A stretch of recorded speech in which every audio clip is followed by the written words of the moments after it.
Before the great flood cleansed the face of the earth, an ancient mystery was permanently written into the forgotten fabric of human history. It is a narrative of beings so massive, so incredibly powerful, and so terrifying that their very existence challenges everything we have been taught about our historical past. For centuries, mainstream science and modern historians have dismissed these accounts, but the ancient texts refuse to let the story die. They were known across the ancient world as the Nephilim, the fallen ones, the giants of old. These colossal figures were not just ordinary large men, but a distinct hybrid lineage that possessed immense physical strength and a terrifying presence that dominated early civilizations. Who were they really, and why did their memory strike such deep terror into the hearts of ancient writers? Today, we dig deep into the scriptures to uncover the truth. Imagine a world where the boundaries between heaven and earth were shattered. A world where massive figures walked among humans, building impossible fortresses and ruling with an iron fist. If these legends are true, a massive portion of our history has been intentionally hidden. To unravel this mystery, we must step back into the antediluvian world, a time of rapid human expansion and deep spiritual corruption. Stories of these titans are not isolated. They form a global mosaic of ancient eyewitness accounts. What if the evidence of these colossal beings is still buried beneath our feet? From sacred pages to anomalous archaeological discoveries worldwide, the clues are real. Prepare yourself as we begin our investigation into the biblical Nephilim. Our journey begins in the ancient pages of Genesis chapter 6. This segment of scripture has sparked more intense curiosity and theological debate than almost any other text, recording a bizarre supernatural intervention that changed the world forever. The biblical text states, "The sons of God saw that the daughters of humans were beautiful, and they married any of them they chose." This mysterious statement marks the exact moment when the natural order was disrupted by a celestial force. But who were these entities identified as the sons of God? In original Hebrew, the phrase is Bene HaElohim. Scholars still debate whether this referred to righteous men from the lineage of Seth or something far more supernatural and non-human. One prominent ancient interpretation argues that these entities were actually fallen angelic beings. They chose to abandon their heavenly estate and descend into the physical world, mating with human women in a highly forbidden cosmic transgression. Linguists note that the word Nephilim comes from the Hebrew root naphal, meaning the fallen ones. Under this hypothesis, their offspring were a radical genetic anomaly, a hybrid race combining earthly humanity with cosmic chaotic power. The Bible describes these hybrid offspring as the heroes of old, men of renown. They likely became the foundation behind the grand myths of demigods found across cultures, possessing a stature and intelligence that made them appear as living gods. However, ancient commentators suggest their renown was forged in violence and terror. As these entities grew in number, they established themselves as tyrannical rulers, transforming the early world into a dark landscape of widespread warfare. This cosmic crossing completely distorted the creation God intended. Human society was powerless to resist the physical dominance of these hybrid warlords, and every kingdom fell directly under the shadow of these terrifying giants. While mainstream theologians often try to sanitize this passage, alternative researchers argue that something physical, anomalous, and massive had deeply penetrated the human race, leaving a dark scar across our historical timeline. Genesis only provides a brief summary of this ancient catastrophe.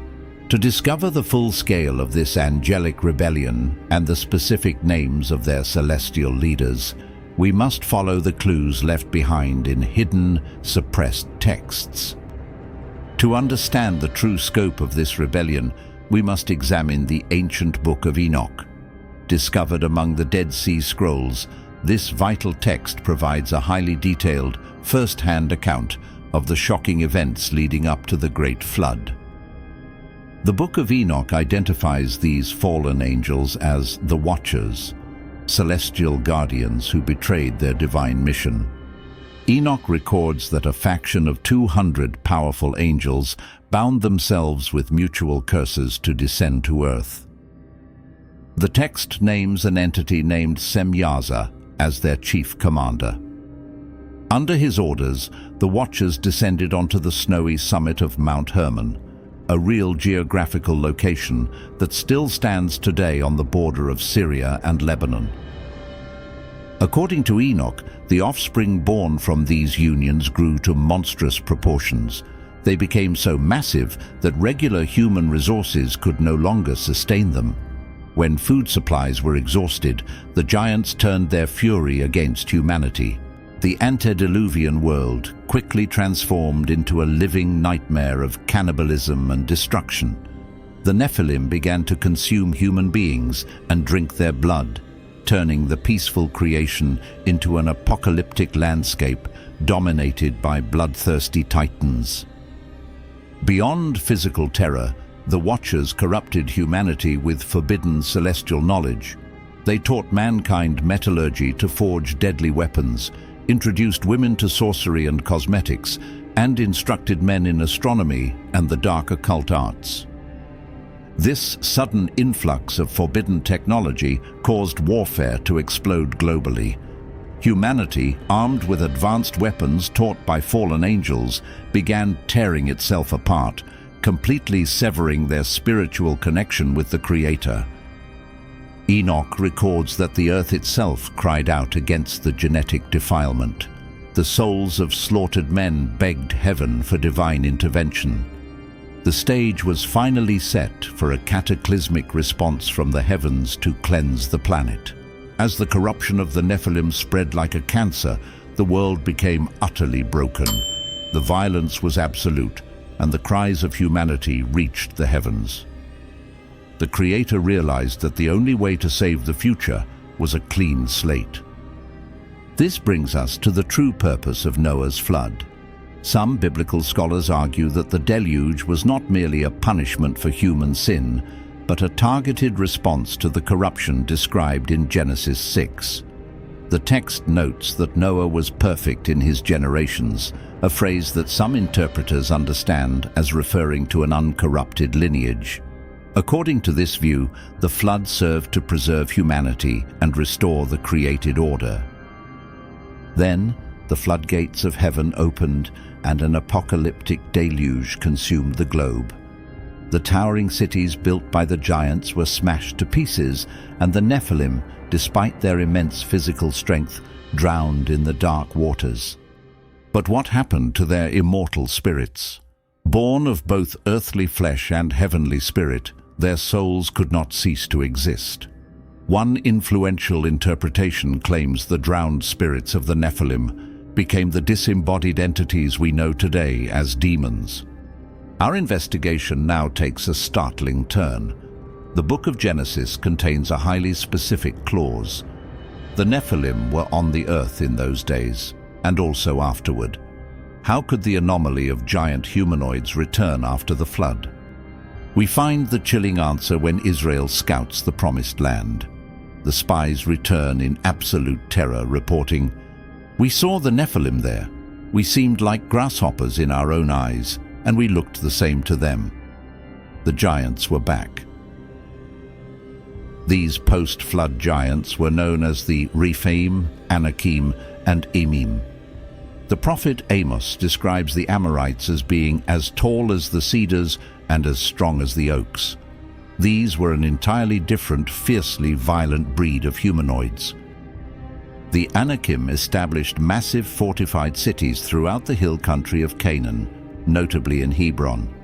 Their military dominance struck such profound fear that a common ancient proverb arose. Who can stand against the powerful sons of Anak? To understand their geography, we must look at the territory of Bashan, located in modern-day Syria.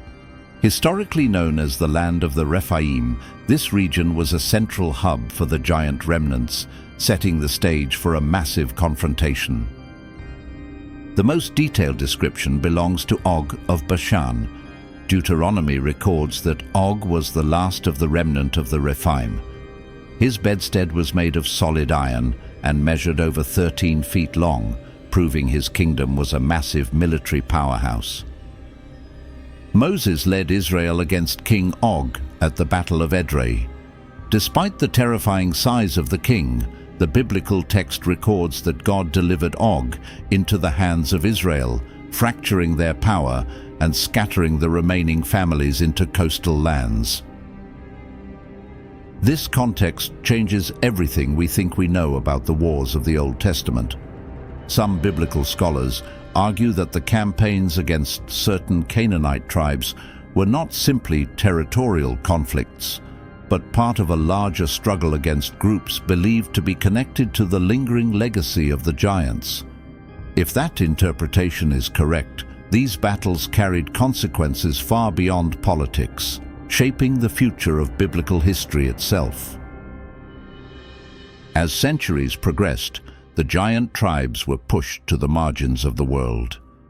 By the time of King David, a few scattered families remained in Gath. Here we meet Goliath, whose recorded height was an astonishing 9 feet and 9 inches tall. Goliath was a psychological weapon designed to paralyze armies with fear. He wore bronze armor weighing over 125 pounds, and his spearhead weighed 15 pounds. For 40 days he defied the God of Israel, and no ordinary soldier dared face him. We know David faced him with a sling and 5 smooth stones. But why 5? The scriptures reveal that Goliath had 4 giant brothers living in Gath. David wasn't just preparing to kill a champion, he was ready to eliminate the entire bloodline. With a single, perfectly aimed strike, David's stone sunk deep into Goliath's forehead, bringing the Titan down. With the death of Goliath and his brothers, the physical lineage of the Nephilim faded into the shadows of history forever.